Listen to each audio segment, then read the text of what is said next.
মাওলানা আব্দুল খালেক শরীয়তপুরী। মাশাআল্লাহ। মুসলমান ভাইরা আমার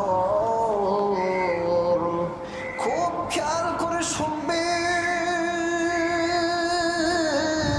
রে টাঙ্গাইলের মুসলমান, আজকের এই কোরআনের মাহফিল এখানে জমেছে। এক বন্ধু রে, কোরআনের মাহফিল এখানে জমলো, আপনারা কোরআনের মাহফিলে এসে বসেছেন, কত সৌভাগ্যের মুসলমান ভাইরা আমার। বন্ধুরে, আজকের মাহফিলে মা বোনেরা আছে না নাই?